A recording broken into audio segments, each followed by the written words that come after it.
നമ്മൾ ഇനി സ്ഥിതപ്രജ്ഞന്റെ ലക്ഷണം വിവരിക്കാൻ തുടങ്ങുമ്പോഴേ 55-ാമത്തേതിൽ ഭഗവാൻ തുടങ്ങി. നമ്മൾ അത് കഴിഞ്ഞതാ 56-ാമത്തെ.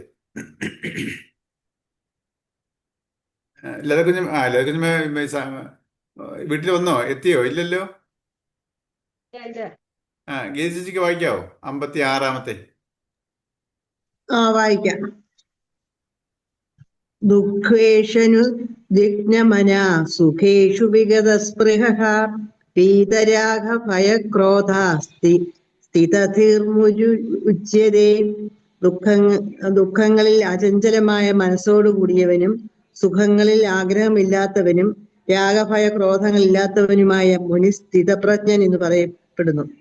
ദുഃഖങ്ങൾ പലതാവാം. ആധ്യാത്മികമോ, അതായത് രോഗം മൂലമോ, തന്നിൽ നിന്നോ ചുറ്റുപാടുകളിൽ നിന്നോ, ഭൗതികമോ, അന്യയിൽ നിന്നുള്ള ആപത്ത് മൂലമോ, ദൈവികമോ, പ്രകൃതികോപം മൂലമോ പ്രകൃതികോപം മൂലമോ ആവാം. അവയിൽ ഒന്നിലും മനസ്സിളകാതിരിക്കുന്നവനും സുഖസാമഗ്രികളിൽ കൊതിയില്ലാത്തവനും രാഗഭയ ക്രോധരഹിതനും അത്രേ ജ്ഞാനി. സാധാരണ മനുഷ്യരിൽ നൂറുകണക്കിൽ കാണപ്പെടുന്ന ദുർഗുണങ്ങളിൽ ഒന്നുപോലും സിദ്ധപുരുഷനിൽ ഉണ്ടാവില്ല. എങ്കിലും രാഗം, ഭയം, ക്രോധം ഇങ്ങനെ 3 മാത്രമേ ഇവിടെ പേരെടുത്തു പറഞ്ഞിട്ടുള്ളൂ. മറ്റുള്ളവ വ്യാസഭഗവാൻ വിട്ടുകളഞ്ഞതാണോ? എങ്കിൽ ഈ പ്രസ്താവന അപൂർണമായി. സൂക്ഷ്മമായി പരിശോധിച്ചാൽ അല്ലെന്ന് കാണാം. ആഗ്രഹങ്ങളൊക്കെ വെടിഞ്ഞ ജ്ഞാനിയുടെ മനസ്സിന്റെ പ്രശാന്ത ഭാവത്തെയാണ് ഇവിടെ സൂചിപ്പിക്കുന്നത്. ആഗ്രഹിക്കുന്ന വസ്തുവിന്റെ നേരെ രാഗം ജനിക്കുക സ്വാഭാവികമാണ്. രാഗം വളരുന്നതോടൊപ്പം ഉള്ളിൽ ഭയമുണ്ടാകും. കൊതിക്കുന്ന വസ്തു കിട്ടിയില്ലെങ്കിലോ, കിട്ടിയാലും മറ്റാരെങ്കിലും തട്ടിയെടുത്തെങ്കിലോ എന്നിങ്ങനെ ഇഷ്ടവസ്തുവിന്റെ നേരെയുള്ള ആഗ്രഹം രാഗമായി വളരുകയും അത് കിട്ടിയില്ലെങ്കിലോ എന്ന ഭയം ഉളവാകുകയും ചെയ്യുമ്പോൾ ആരെങ്കിലും അത് തട്ടിയെടുക്കാൻ വന്നാൽ അയാളുടെ നേരെ ക്രോധം ജനിക്കുകയുണ്ടായി. അതായത് രാഗം തന്നെ തടസ്സപ്പെടുമ്പോൾ ക്രോധമായി മാറുന്നു എന്നർത്ഥം. ഈ ജ്ഞാനിക്ക് ആഗ്രഹങ്ങൾ തന്നെ ഇല്ല. അതിനാൽ രാഗഭയ ക്രോധങ്ങളും ഉണ്ടാവില്ല.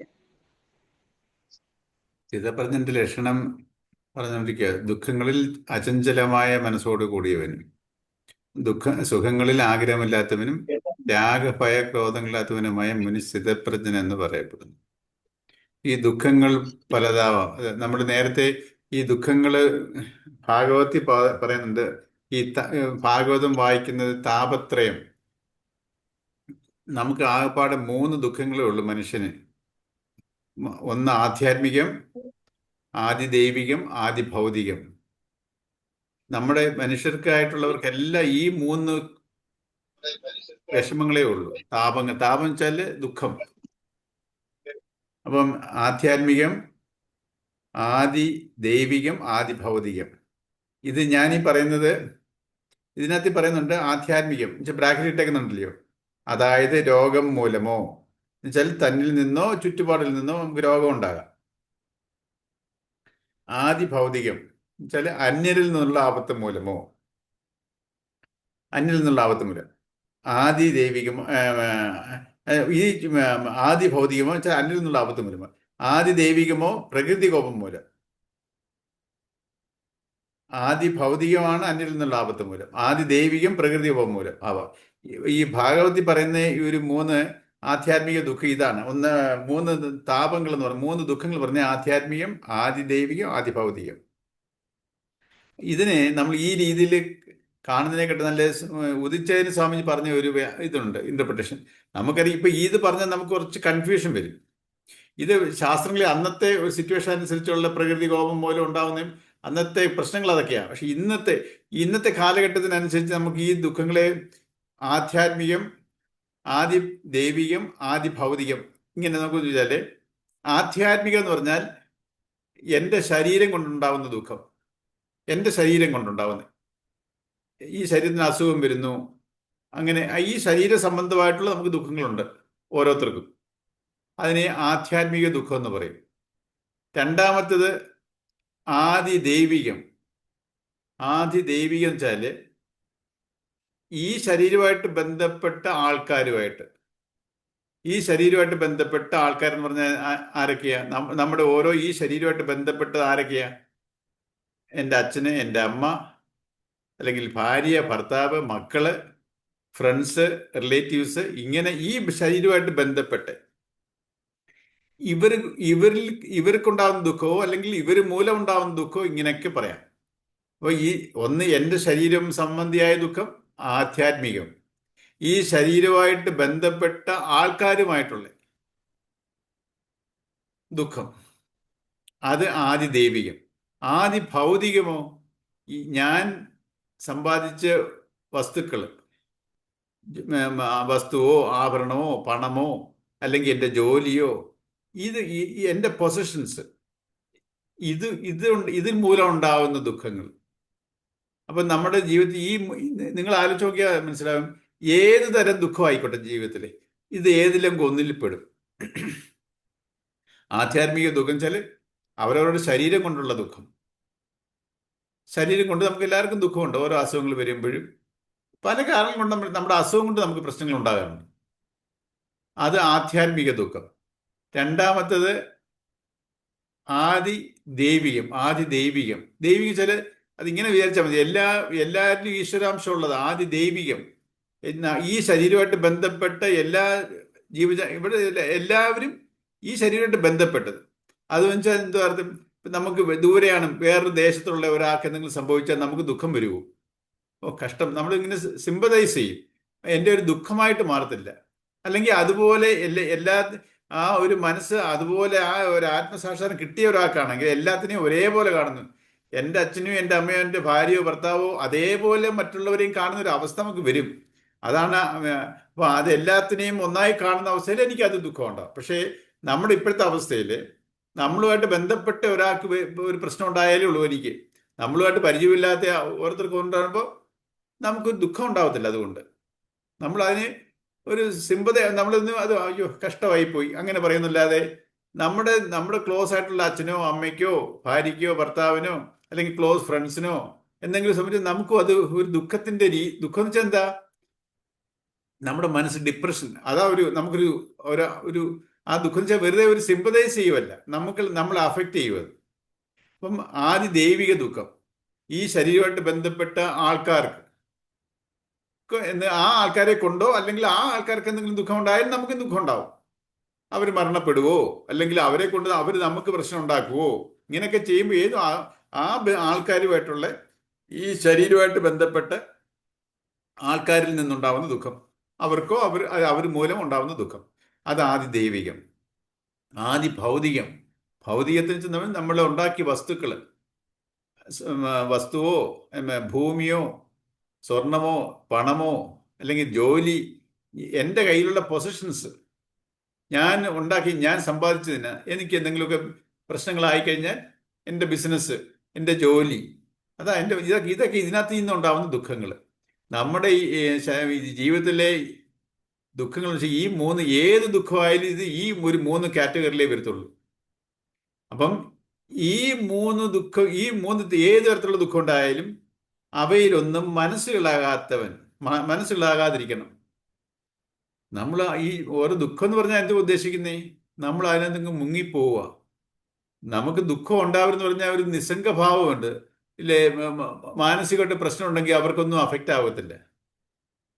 ഇപ്പം നമ്മൾ കണ്ടിട്ടുണ്ട്, നമ്മുടെ പ്രായം അമ്മൂമ്മയൊക്കെ ഇങ്ങനെ ഓർമ്മശക്തി പോയി കഴിഞ്ഞാൽ പിന്നെ ഈ അവരുമായിട്ട് ബന്ധപ്പെട്ട ആരെങ്കിലും മരിച്ചാൽ അവർക്കൊന്നും ഒരു നിസ്സംഗഭാവമാണ്.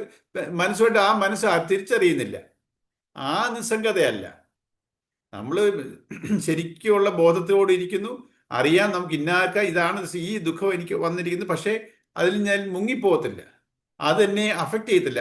ദുഃഖമുണ്ട്, പക്ഷെ അത് ദുഃഖമില്ല. ഈ 3 ദുഃഖങ്ങൾ പറഞ്ഞാൽ ആ ദുഃഖം കാരണം ഞാൻ ദുരിതം അനുഭവിക്കത്തില്ല. ദുഃഖമുണ്ട്.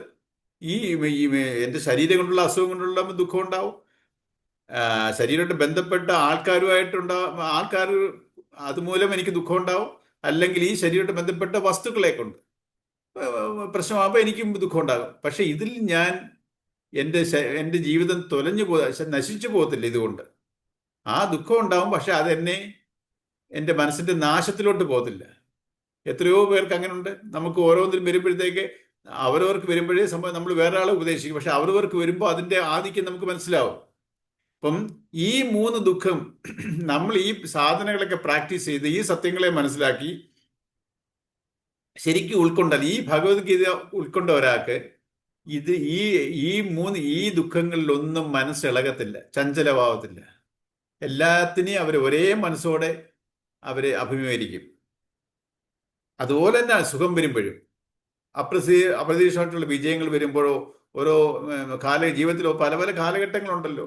ചില നല്ല സമയം ഉണ്ടാവും, ചില ചീത്ത സമയം ഉണ്ടാവും. നല്ല സമയം വരുമ്പോൾ പലരും അഹങ്കരിക്കും. നമുക്ക് എല്ലാം വിചാരിക്കുന്നെല്ലാം നടക്കുന്നു, പണം വരുന്നു. നമ്മുടെ ലോകത്തിന്റെ ഒരു സ്വഭാവമാണ്. ആ പണം വരുമ്പോൾ നമ്മൾ അമിതമായി സന്തോഷിക്കും, അതിൽ അഹങ്കാരത്തിലോട്ട് നീങ്ങും. അപ്പം അല്ലെങ്കിൽ ദുഃഖം വരുമ്പോഴോ ഭയങ്കരമായിട്ട് ഡിപ്രഷൻ, പിന്നെ ഇനി ജീവിതം ഇല്ല, ഇനി എനിക്ക് രക്ഷയില്ല, ഇനി എനിക്ക് ജീവിതം ഇല്ല എന്നുള്ള രീതിയിലോട്ട് നമ്മൾ മനസ്സ് പോകും.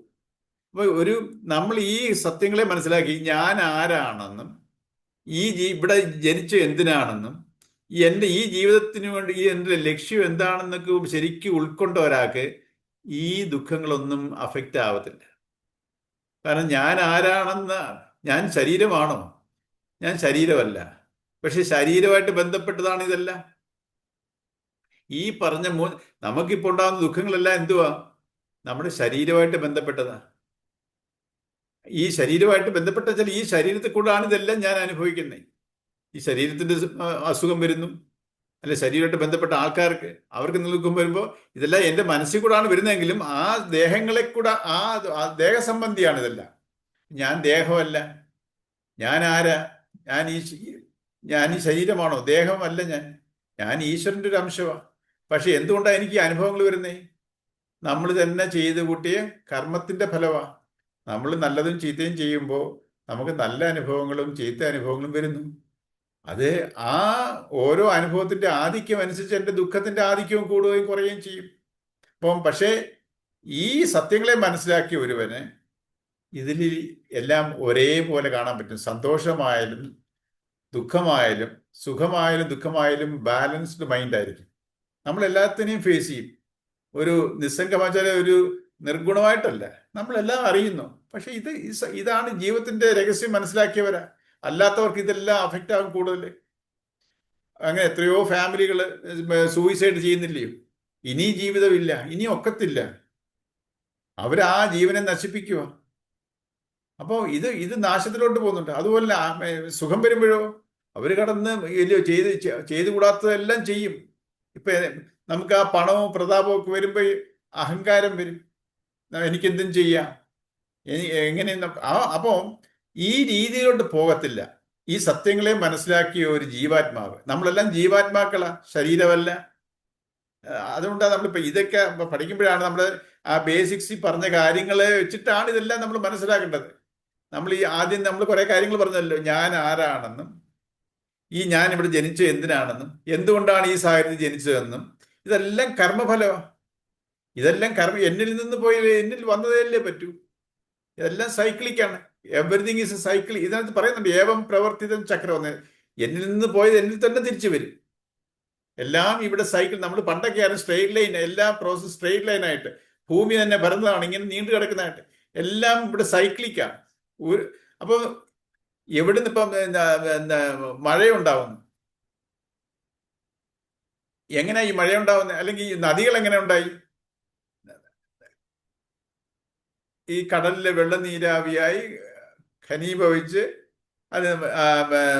അത് നദി പർവ്വതങ്ങളത് ഘനീഭവിച്ച് മഴയായിട്ട് വരും. മേളി ഘനീഭവിച്ചിട്ട് അത് അതിൻ്റെ ഇത് കൂടുമ്പോൾ, ഇനി സാച്ചുറേഷൻ കൂടുമ്പോൾ അത് വെള്ളമായിട്ട് വരും. ആ വെള്ളം ഒഴുകി പിന്നെയും കടലിൽ ചെല്ലുന്നു, പിന്നെ അത് നീരാവിയാവും. എല്ലാം ഒരു സൈക്ലിക്കാണ്. നമ്മളിപ്പോൾ ഈ സയൻസ് പഠിക്കുമ്പോൾ എല്ലാം കാർബൺസ് എത്രയോ സൈക്കിളുണ്ട്. സൈക്കിൾ ഓഫ് എല്ലാ ഫിനോമിനോണും എല്ലാ പ്രതിഭാസങ്ങളും ഇവിടെ സൈക്ലിക്കാണ്. എവിടെ നിന്ന് ഉത്ഭവിച്ചോ അവിടെ തന്നെ ചേരും. നമ്മുടെ ശരീരം എവിടെ നിന്നുണ്ടായി? പഞ്ചഭൂതങ്ങളിൽ നിന്നുണ്ടായി. ഈ പഞ്ചഭൂതങ്ങളിൽ നിന്നുണ്ടായ ശരീരം, പഞ്ചഭൂതങ്ങൾ തന്നെ വേണം ഇത് നിലനിൽക്കാൻ. പഞ്ചഭൂതം നിലനിന്ന് ഇത് അവസാനം എങ്ങോട്ട് പോകും? ഈ ശരീരം തിരിച്ചും പഞ്ചഭൂതത്തിലോട്ട് ചേരും. ഈ ശരീരം വന്നത് പഞ്ചഭൂതത്തിൽ നിന്നാണ്. എന്നുവെച്ചാൽ അച്ഛൻ്റെയും അമ്മയുടെയും ബ്ലഡിൽ നിന്നാണ് ബീജം ഉണ്ടായാണ് ആദ്യത്തെ സെല്ലുണ്ടായത്. ഈ അച്ഛൻ്റെയും അമ്മയുടെയും ബ്ലഡ് എവിടെ നിന്നുണ്ടായി? ആഹാരത്തിൽ നിന്നുണ്ടായി. ആഹാരത്തിൽ നിന്നാണ് ബ്ലഡ് ഉണ്ടായിരിക്കുന്നത്. അപ്പം ഈ ആഹാരം എന്തുവാ? ഇതെല്ലാം കൂടെ ചേർന്നാണ് ഈ ആഹാരം. പഞ്ചഭൂത നിർമ്മിത വലിയ ആഹാരം ഭൂമിയിൽ നിന്നുണ്ടായതാ. അതിനകത്ത് എല്ലാം 5 ഘടകങ്ങളും ഉണ്ട്. സോ അതിൽ നിന്നാണ് എൻ്റെ ഉത്ഭവം. ആ പഞ്ചഭൂതങ്ങളിൽ നിന്ന് എൻ്റെ ആദ്യത്തെ സെല്ലുണ്ടായി. ആ സെല്ല് മൾട്ടിപ്ലൈ ചെയ്താണ് എൻ്റെ ശരീരമായി മാറിയത്. അപ്പം ഈ ശരീരം നിലനിൽക്കുന്നുണ്ടെങ്കിലോ ഈ 5 ഘടകങ്ങളും വേണം. ഈ 5 ഘടകങ്ങളും ഇല്ലാതെ ഈ ശരീരം നിലനിൽക്കത്തില്ല. ഈ ശരീരം നിലനിന്ന് ഇതെങ്ങോട്ടാ പോകുന്ന ശരീരം? ഈ മരിച്ചു കഴിഞ്ഞാലോ ഈ ജീവൻ ഈ ശരീരത്തിന് വിട്ടാൽ ഈ ജീവാത്മാവ് ഈ ശരീരത്തിനെ പാമ്പ് പടം പൊഴിക്കുന്ന പോലെ ഇട്ടിട്ട് പോവും. ജീവാത്മാവ് എങ്ങനെയാ പോകുന്നേ? ഈ കാരണ ശരീരം സൂക്ഷ്മ ശരീരവും രണ്ടും വിട്ടുപോകും. സ്ഥൂല ശരീരം ഇവിടെ കിടക്കും, ശവം. ഈ ഈ ഈ ഡെഡ് ബോഡി, ഈ ശവം എന്താവും പിന്നെ? ഇത് ഈ ജീവിച്ചിരിക്കുമ്പോ ജീവാത്മാവ് ഈ ശരീരത്തിൽ ഉള്ളപ്പോഴോ ഇതിൽ സ്പേസ് ഉണ്ട്, ചൂടുണ്ട്, വായുവുണ്ട്, ജലമുണ്ട്, ഖരമുണ്ട്. ഇത് 5ഉം ഉണ്ട്. മരണപ്പെട്ടാലോ ഈ ഉള്ളിലുള്ള സ്പേസ് വെളിയിലുള്ള സ്പേസിലോട്ട് ലയിക്കും. വായുവോ വെളിയിലുള്ള വായുവിലോട്ട് പോവും.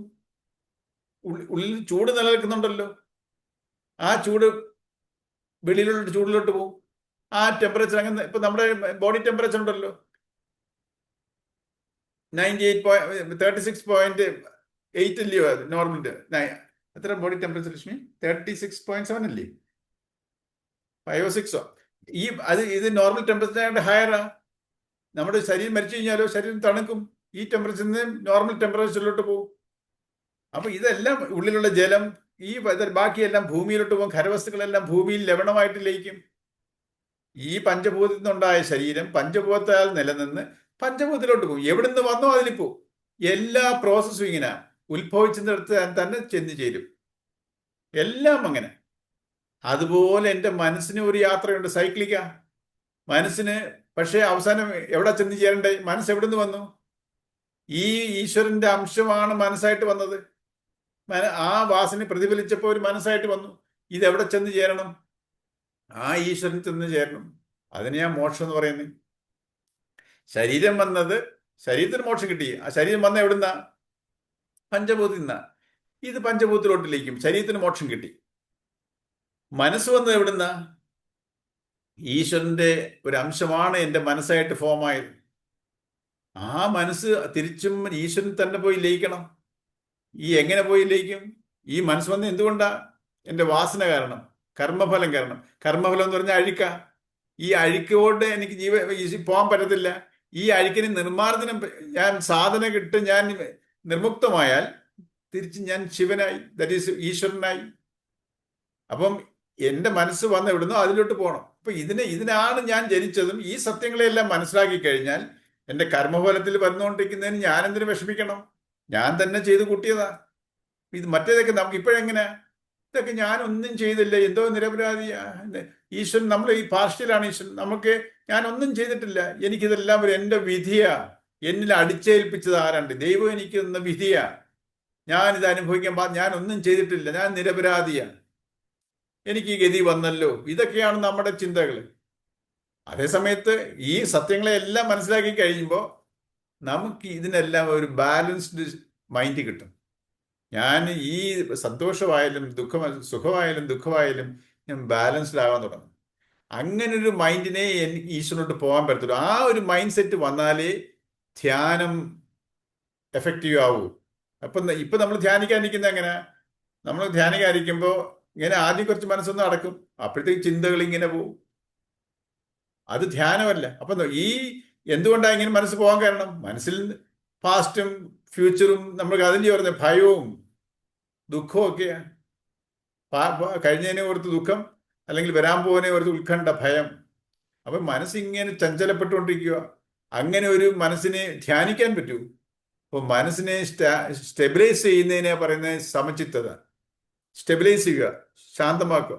അപ്പം അവിടെ സുഖവും ഇല്ല ദുഃഖവും ഇല്ല, ഒരു ബാലൻസ് മൈൻഡ്. അങ്ങനെ ഒരു സ്റ്റേറ്റ് ഓഫ് മൈൻഡ് വന്നാലേ ആ ധ്യാനത്തിൽ കൂടെ നമുക്ക് ഈശ്വരനിൽ ലയിക്കാൻ പറ്റത്തുള്ളൂ.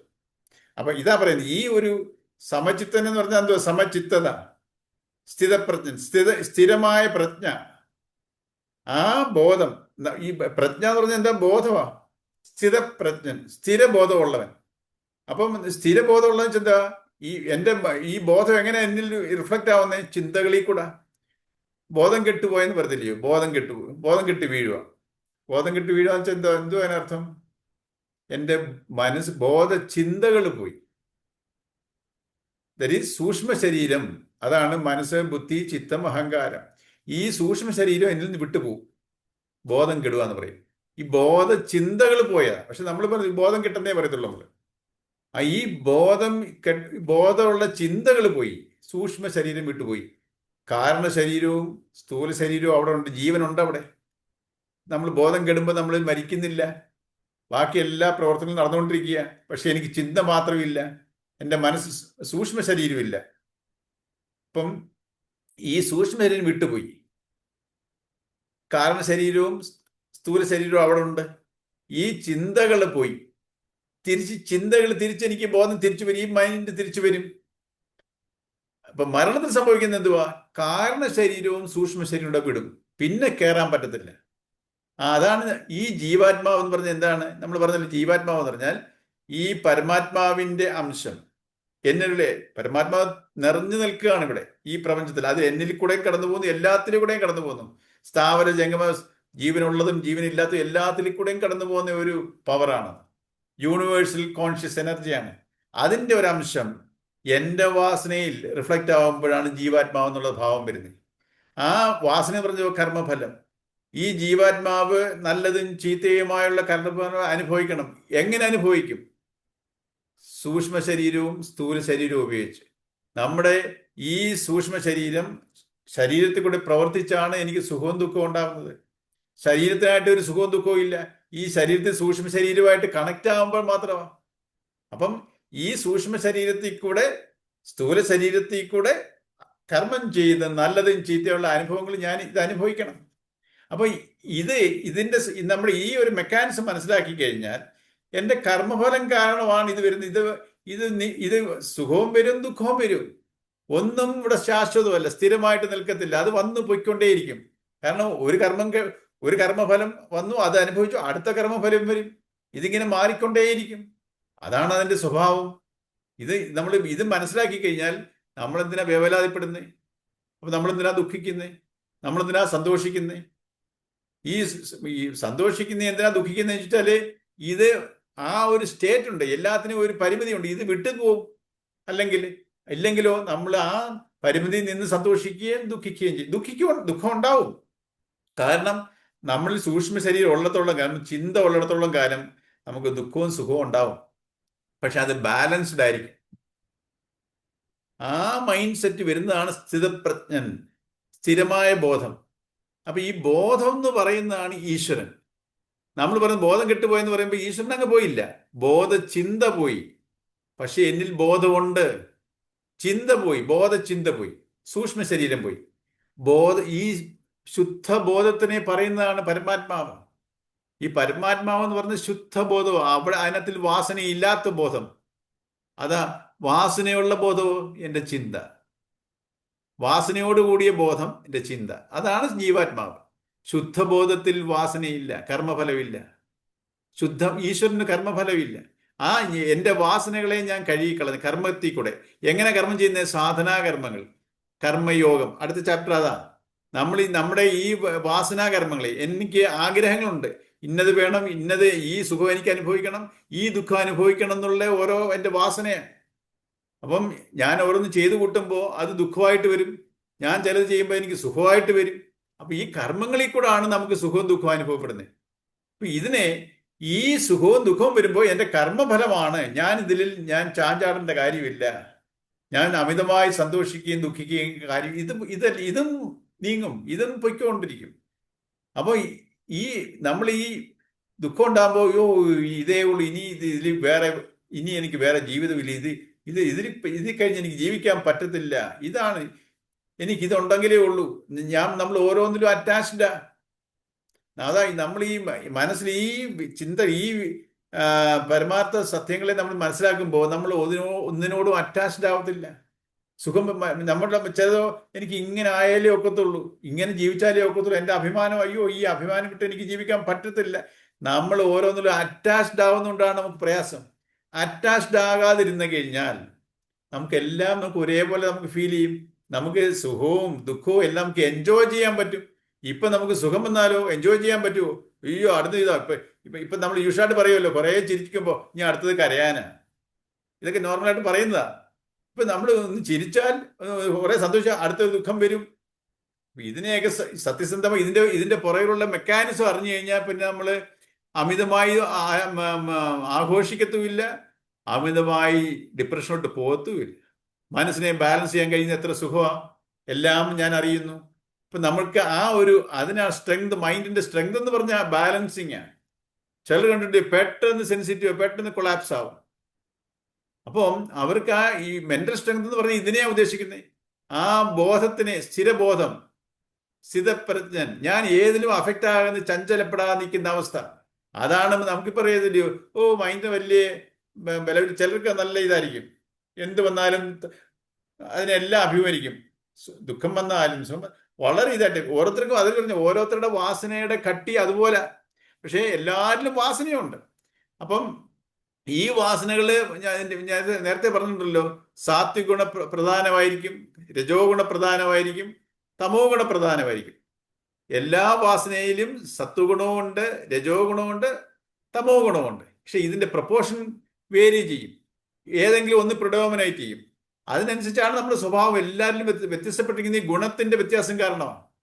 ഈ ഗുണത്തിന്റെ പ്രപ്പോർഷൻ വ്യത്യാസപ്പെട്ടിരിക്കുന്നതുകൊണ്ടാണ് എല്ലാവരുടെയും സ്വഭാവം ഡിഫറെന്റ് ആയിരിക്കുന്നത്. എല്ലാവരിലും ഉണ്ട് നല്ലതും ചീത്തയുമായ അനുഭവങ്ങൾ, പക്ഷെ അതിൻ്റെയൊക്കെ ഡിഗ്രി, അതിൻ്റെയൊക്കെ പ്രപ്പോർഷൻ, അതിന്റെ കോമ്പോസിഷൻ ഡിഫറെന്റ് ആയിരിക്കും. അതിന് എന്ത് വെച്ചിട്ടാണത്? ഈ ഗുണത്തിനെ, ഗുണാധിഷ്ഠമാണ് കർമ്മഫലം. എന്റെ വാസന ഗുണങ്ങളിൽ അധിഷ്ഠിതമാണ്. എന്തോ ഗുണങ്ങള്? സത്വഗുണം, രജോ ഗുണം, തമോ. സത്വഗുണം വെച്ചാൽ നല്ല നല്ല ഇന്റലക്ച്വൽ ആയിട്ടുള്ള, വിവേകത്തിലുള്ള, എല്ലാം നല്ല ദൈവികമായിട്ടുള്ള ചിന്തകൾ. രജോ ഗുണമോ ഭയങ്കര കർമ്മം നിരുന്ന, എന്തും ചെയ്യാനുള്ള ഒരു ഭയങ്കരമുള്ള ആ ഒരു ആർജവത്വം, അത് രജോ ഗുണം. തമോ ഗുണമോ ഉദാസീനത, അല്ലെങ്കിൽ ക്രൂരത, ഗുണ്ടായിസോ, ഇതൊക്കെ തമോ ഗുണത്തിലാണ് വരുന്നത്. അലസോ, ഒന്നും ജോലി ചെയ്യത്തില്ല, ഇല്ലെങ്കിലോ ക്രൂരതയുടെ അങ്ങേറ്റമായിരിക്കും. ഈ രണ്ട് എക്സ്ട്രീമും തമോ ഗുണമാണ്. ഇതിന്റെ ഒരു മിക്സാണ് എല്ലാവരിലും ഉള്ളത്. അതിന്റെ പ്രപ്പോർഷൻ മാത്രം ഡിഫർ ആയിരിക്കും. അതുകൊണ്ട് എല്ലാവരുടെയും സ്വഭാവം വ്യത്യസ്തപ്പെട്ടിരിക്കുന്നു. ഇതിനെ നമ്മൾ മനസ്സിലാക്കിയാൽ നമ്മളിൽ ഓരോരുത്തരുള്ള ഗുണങ്ങളെ അവരവർ നമ്മളിപ്പോഴെന്തോ ചെയ്യുന്നേ?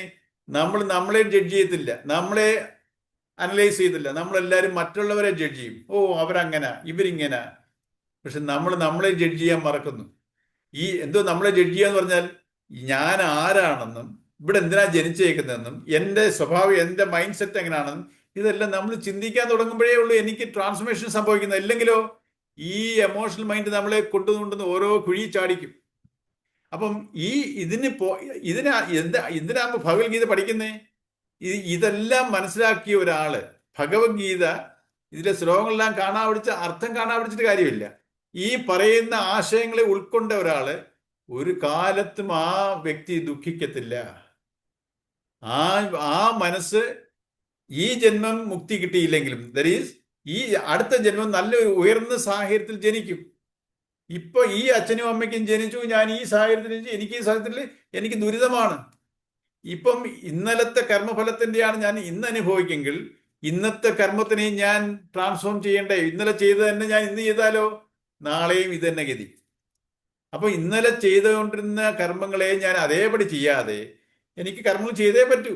എനിക്ക് കർമ്മഫലമുണ്ട്, എനിക്ക് വാസനയുണ്ട്, നല്ലതും ചീത്തയും ഞാൻ അനുഭവിക്കണം. പക്ഷെ ആ വാസനാകർമ്മങ്ങളെ ഞാൻ വിവേകത്തിൽ ചെയ്യണം. നമുക്ക് രണ്ടുണ്ടല്ലോ, വിവേകവും ഉണ്ട്, വികാരവും ഉണ്ട്.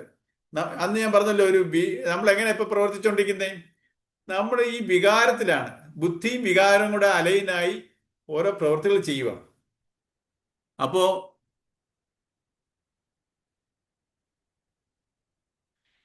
ഈ പ്രവർത്തികൾ ചെയ്തുകൊണ്ടിരിക്കുമ്പോൾ എന്തുവാ? വികാരത്തിൽ ചെയ്യുന്ന എല്ലാ അധർമ്മങ്ങളാണ്. അധർമ്മം എന്ന് പറഞ്ഞാൽ നമ്മുടെ ഒരു കൺസെപ്റ്റ് ഉണ്ട്. നമ്മൾ ആരെങ്കിലും ചീറ്റ് ചെയ്യണം, ആരെങ്കിലും അടിക്കണം, അല്ലെങ്കിൽ കൊല്ലണം, ഇതൊക്കെ അധർമ്മം. നമ്മൾ ഈ വികാരത്തിൽ ചെയ്യുന്ന, ഞാൻ പറഞ്ഞിട്ടല്ലോ, നമ്മൾ എഴുന്നേറ്റപ്പോൾ തൊട്ട് രാത്രി ഉറങ്ങുന്നവരെ എന്തെല്ലാം കർമ്മങ്ങൾ നമ്മൾ ചെയ്യുന്നുണ്ട്. ഈ നമ്മൾ വന്ന് ഓരോ ചെറിയ കർമ്മങ്ങളും നമുക്ക് ധർമ്മത്തിലും ചെയ്യാം, അധർമ്മത്തിലും ചെയ്യാം. ധർമ്മത്തിലും വെച്ചാൽ ഞാൻ എൻ്റെ എന്നുള്ള കൺസെപ്റ്റ് ചെയ്യാം. അങ്ങനെയാണ് നമ്മളിപ്പോൾ എല്ലാവരും ചെയ്തുകൊണ്ടിരിക്കുന്നത്. എനിക്കിതാണ് ഇഷ്ടം, ഇങ്ങനെ വേണം, എനിക്ക് എൻ്റെതായ രീതിയുണ്ട്.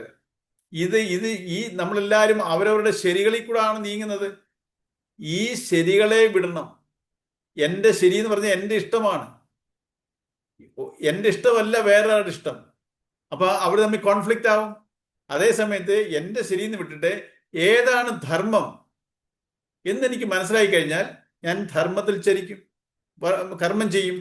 ഇതേപോലെ വേറൊരാളും ചെയ്താലോ അയാളുടെ ശരികളിൽ കൂടെ അല്ലാതെ ധർമ്മത്തിൽ കർമ്മം ചെയ്യണം. അപ്പോൾ ആ ബാലൻസിങ് ഉണ്ടാവും. അങ്ങനെയാണ് ഇവിടെ സമാധാനം പുലരുന്നത്. അല്ലാതെ ഓരോരുത്തരും ഇപ്പൊ ഇന്നത്തെ കാലത്ത് നമുക്കറിയാലോ, ആരെങ്കിലും ഞാൻ തെറ്റ് ചെയ്യുന്നു എന്ന് പറഞ്ഞ് ആരെങ്കിലും ചെയ്യുന്നുണ്ടോ അവിടെ? എല്ലാവർക്കും അവരവരുടേതായ ജസ്റ്റിഫിക്കേഷൻസ് ഉണ്ട്. ഞാൻ ഇതുകൊണ്ടൊക്കെ ഇതാണ് ശരി. അതുകൊണ്ട് പക്ഷെ നമുക്കറിയാമല്ലോ, ദുരിതം കൂടിക്കൊണ്ടിരിക്കുക. ഈ ലോകത്ത് ദുരിതങ്ങൾ കൂടിക്കൊണ്ടിരിക്കുക.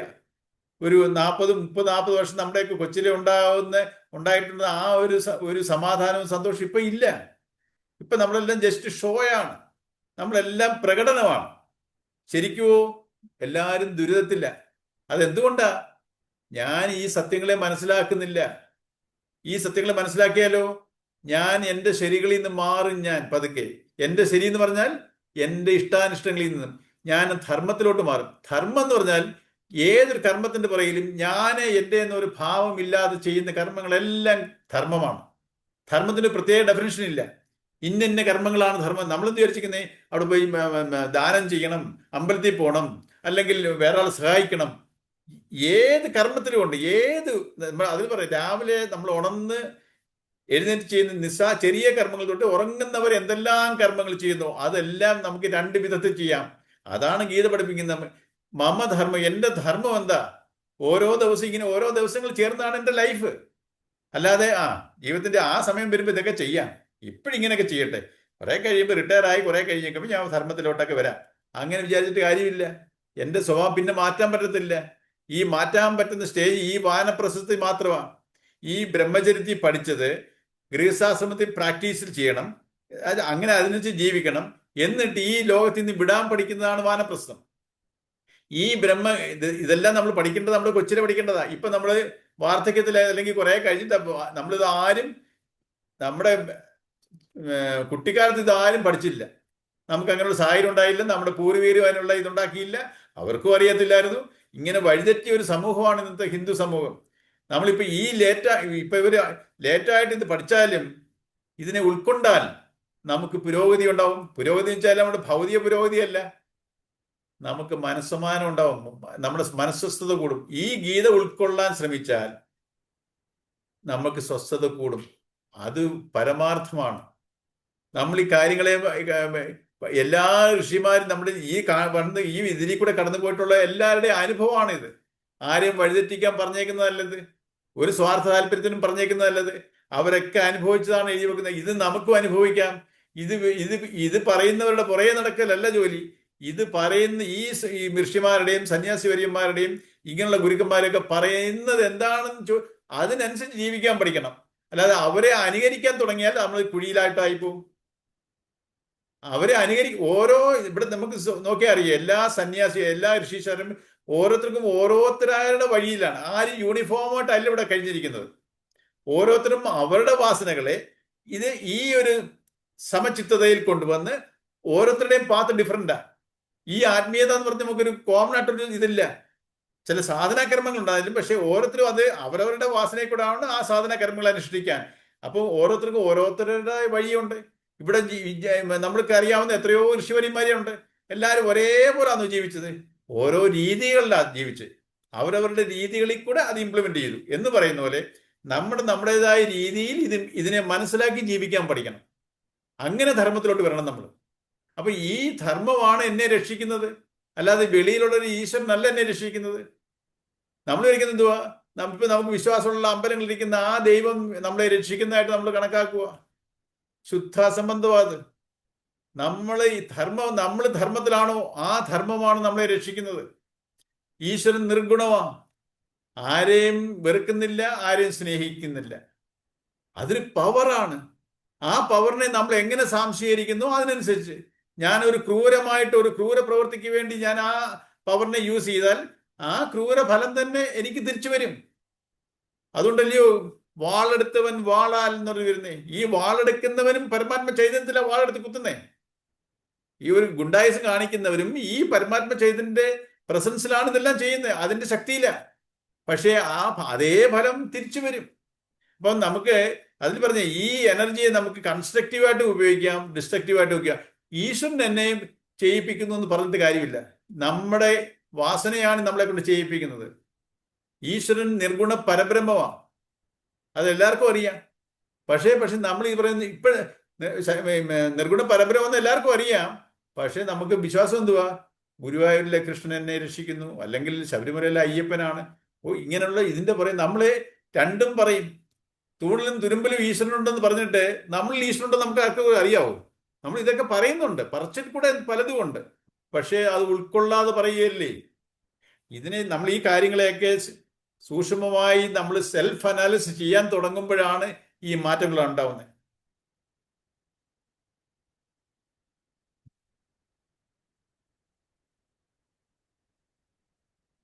ആഗ്രഹങ്ങളൊക്കെ വെടിഞ്ഞ ജ്ഞാനിയുടെ മനസ്സിന്റെ പ്രശാന്ത ഭാവത്തെയാണ് ഇവിടെ സൂചിപ്പിക്കുന്നത്. ആഗ്രഹിക്കുന്ന വസ്തുവിന്റെ നേരെ രാഗം ഉണ്ടാകുന്നു. രാഗം, ഭയം, ക്രോധം, ഇത് മൂന്നും കണക്റ്റഡ് ആണ്. നമുക്കൊരു ഇഷ്ടമുണ്ട്, അത് നടക്കണമെന്നുള്ള, അതിനോട് നമുക്ക് ഇഷ്ടം, ആ ആഗ്രഹം നടക്കണം. ഈ ഏതെങ്കിലും വസ്തു അല്ലെങ്കിൽ ഈ ഒരു സുഖം എനിക്ക് കിട്ടണം, അല്ലെങ്കിൽ ഈ വസ്തുവിനെ കിട്ടണം, ആ രാഗം ഉണ്ടാകുന്നു. അടുത്ത് നമുക്ക് ആ ഒരു ആഗ്രഹം ജനിക്കുന്നു. ആ ആഗ്രഹം ജനിച്ചാലോ, ആഗ്രഹം നടന്നു കഴിഞ്ഞാൽ അത് ഉടനെ ഇല്ലാതാവൂ, ഒരു ഭയം വരും. ആ ആഗ്രഹത്തിന് ആരെങ്കിലും തടസ്സം നിന്നാലോ അവരോട് നമുക്ക് ദേഷ്യം വരും. ഇതാണ് എന്നെ അധർമ്മത്തിലോട്ട് നയിക്കുന്നത്. സോ രാഗം, ഭയം, ക്രോധം, ഇത് മൂന്നുമാണ് ബേസിക് ആയിട്ടുള്ളത്. ഏത് നോക്കിയാലും ഇത് നമുക്ക് കാണാൻ കഴിയും. നമ്മുടെ ഒരു ആഗ്രഹം, അതിനോട് നമുക്ക് രാഗമാണ്, അട്രാക്ഷനാണ്. ആ ആഗ്രഹം സാധിച്ചാൽ അത് നിലനിൽക്കുവോ? നമുക്ക് ഭയവാ. ഇത് അത് പിന്നെ അതിനാരെങ്കിലും തടസ്സം നിന്നാലോ, ഇങ്ങനെ എനിക്കൊരു സുഖം വരുന്നു, ആ സുഖം അങ്ങനെ നിൽക്കുവോ, നമുക്ക് ആകാംക്ഷ, ദുഃഖം, ഭയവാ. ഇത് പോവോ, കൈ കിട്ടി പക്ഷെ പോവോ എന്നുള്ള ഭയവാ. ഈ നമ്മുടെ ആഗ്രഹത്തിന് ആരെങ്കിലും തടസ്സം നിന്നാലോ അവരോട് നമുക്ക് ക്രോധോ, ദേഷ്യം. ഇത് വെച്ചിട്ട് നമ്മൾ കർമ്മങ്ങൾ ചെയ്യുക. സോ ബേസിക് മൂന്നുള്ള കാര്യങ്ങൾ അവിടെ എടുത്തു പറയുന്നത്. ഇഷ്ടവസ്തുവിന്റെ നേരെയുള്ള ആഗ്രഹം രാഗമായി വളരുകയും അത് കിട്ടിയില്ലെങ്കിലോ എന്ന ഭയം ഉളവാകുകയും ചെയ്യുമ്പോൾ ആരെങ്കിലും അത് തട്ടിയെടുക്കാൻ വന്നാൽ അയാളുടെ നേരെ ക്രോധം ജനിക്കുകയുണ്ടായി. അതായത് രാഗം തന്നെ തടസ്സപ്പെടുമ്പോൾ ക്രോധമായി മാറുന്നു എന്നർത്ഥം. ജ്ഞാനിക്ക് ആഗ്രഹങ്ങൾ തന്നെയില്ല, അതിനാൽ രാഗഭയ ക്രോധങ്ങൾ ഉണ്ടാകില്ല. ഈ ആഗ്രഹം നമ്മൾക്ക് എന്തിനു വേണ്ടിയാ? ഈ ആഗ്രഹത്തിൽ, ഈ സുഖത്തിലൂടെ എനിക്ക് സമാധാനത്തിലോട്ട് നമ്മൾ ഇതെല്ലാം. പക്ഷെ നമ്മൾ റോങ് ഡയറക്ഷനിൽ പോവുക, കർമ്മങ്ങൾ ചെയ്യുക. ഈ ആഗ്രഹങ്ങളിൽ കൂടെ കർമ്മഫലത്തിനെ കർമ്മം കൊണ്ട് വേണം എനിക്ക് സ്വസ്ഥയിലോട്ട് പോകാൻ. ഈ കർമ്മഫലത്തിനെ മുള്ളിനെ മുള്ളുകൊണ്ട് എടുക്കുന്ന പോലെ ഈ കർമ്മഫലത്തിനെ എനിക്ക് ഇല്ലാതാക്കുന്നത് എങ്ങനെയാ? ഈ കർമ്മഫലത്തിനെ ഞാൻ സമർപ്പണ ബുദ്ധിയാ കർമ്മം ചെയ്യണം. അതാണ് ഈ സമർപ്പണ ബുദ്ധിയാ ചെയ്യുന്നത്. ആ പ്രോസസ്സാണ് സമചിത്തം ചെയ്യുന്നത്, ബാലൻസ്ഡ് മൈൻഡ് ചെയ്യുന്നത്. നമ്മൾ ഈ ഓരോ പഠിക്കുമ്പോഴും നമ്മൾ ബേസിക്കായിട്ട് പഠിച്ച കാര്യങ്ങളൊക്കെ ചിന്തിച്ചുകൊണ്ട് വേണം ഇതിനെ മനസ്സിലാക്കാൻ. എന്നാലേ ഇത് ക്ലാരിറ്റി വരത്തുള്ളൂ. ആർക്കെങ്കിലും എന്തെങ്കിലും ചോദിക്കാനുണ്ടോ?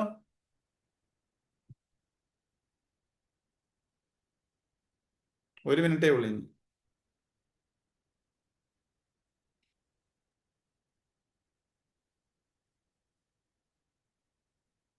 നാളെ നമുക്ക് കാണാം.